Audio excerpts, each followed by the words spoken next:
মামাহঁতৰ ঘৰত যাম, মা মই আৰু মোৰ হাজবেণ্ড আমি তিনিওজনে গৈ আছোঁ। আৰু ইয়াত ট্ৰেইন টিকেট কাটিবলৈ আহিলোঁ আমি ট্ৰেইন ষ্টেচন আৰু গৈ আছোঁ।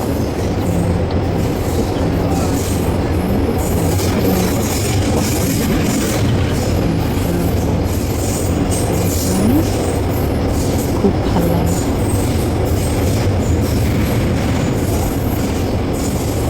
পাঠশালাত গৈ আছোঁ মামাহঁতৰ ঘৰত আৰু ইয়াতে টিফিনত লৈ গৈছিলোঁ। বাটতে ইয়াতে ৰখি কেনে ৰখি আছিলোঁ আৰু এয়া টিফিন লৈ গৈছিলোঁ, ভাত ভাজি মাংস এনেদৰে লৈ গৈছিলোঁ বুটৰ লগত ভাজি কেনে। ফাইনেলি পাঠশালা আহি পালোঁ, মোৰ মামাহঁতৰ ঘৰ।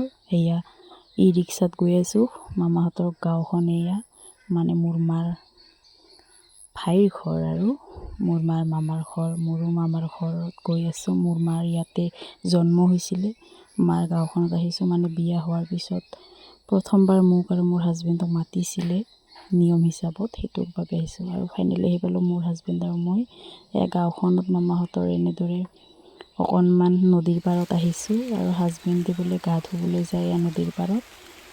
গৰম যিহেতু নদীৰ পাৰত তেখেতে গা ধুবলৈ গৈছে আৰু মই এনেদৰে ভিডিঅ' ৰেকৰ্ড কৰি ৰাখিছোঁ। আৰু মানুহজনী মানে কি ক'ম আৰু নদীত গা ধুবলৈ গৈছে আৰু মই এনেদৰে চাই আছোঁ আৰু তেখেতক। ইয়াত তেখেতে সাঁতুৰিব জানে আৰু মানে কি ক'ম আৰু ভালেই লাগে। জানা দেখোন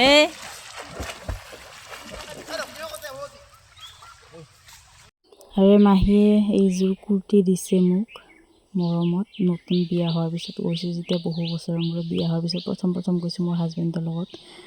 এয়া মাহীয়ে মোক এইযোৰ কুৰ্তি ছেট দিছে কটনৰ, আৰু এইযোৰ মামীয়ে দিছে মোক এইযোৰ কুৰ্তি।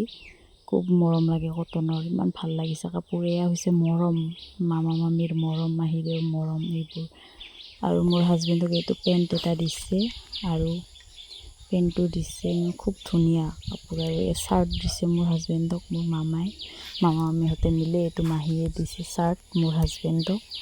ইমান মৰম মামীহঁতৰ। আৰু এইখন গামোচাখনো খুব ভাল, আৰু এইখন গেঞ্জি এটা দিছে মোৰ হাজবেণ্ডক, গামোচা দিছে। আৰু ট্ৰেইনত এনেদৰে আহিলোঁ মামীহঁতৰ ঘৰৰ পৰা। আৰু মোৰ হাজবেণ্ডৰ দেখিছেনে মৰম এখেতৰ ট্ৰেইনত মোৰ ভৰিত হাতখন দি কেনে, মোৰ মানে কি ক'ম আৰু এওঁৰ মৰমবোৰ এনেকুৱাই আৰু মোৰ ভৰিত হাতখন তেওঁ দিবই আৰু এনেদৰে। এয়াই মৰম আৰু হাজবেণ্ড আৰু ৱাইফৰ, খুব ভাল লাগে। এনেদৰে ট্ৰেইনত ঘৰলৈ উভতিলোঁ আমি 3-4 দিনমান থাকিলোঁ মামাহঁতৰ ঘৰত। এতিয়া উভতিলোঁ। এতিয়া বহুত দুখ লাগিছে আৰু মামীহঁতে খুব দুখ কৰিছে, কান্দিছে। এইবোৰ কেমেৰাত নেদেখুৱালোঁ বাৰু আপোনালোকক। আৰু এনেদৰে দুখ লাগিছে তেওঁলোকৰো। আহিব দিয়া নাছিলে, তথাপিও আহিবই লাগিব যিহেতু নিজৰ ঘৰতো কাম আছে যিহেতু। মই বাৰু ভিডিঅ'ত মামীহঁতৰ ঘৰখন নেদেখুৱালোঁ বাৰু, তেওঁলোকৰ প্ৰাইভেচিটো নেদেখুৱালোঁ বাৰু এইবোৰ। আৰু এনেদৰে আহিলোঁ ট্ৰেইনত। এতিয়া মোৰ ককাকো আনিলোঁ, বহুত দিন মানে 5 মাহমান মামীহঁতৰ ঘৰতে আছিলে মোৰ ককা। আহোঁতে লৈ আনিলোঁ একেলগে আৰু আহিলোঁ ফাইনেলি ঘৰত আহি আছোঁ আৰু আমি।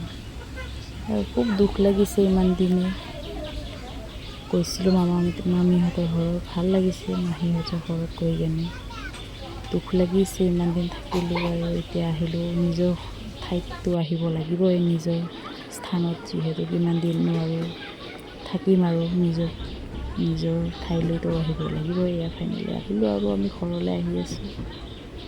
এনেদৰে মোৰ ব্লগটো বাই বাই।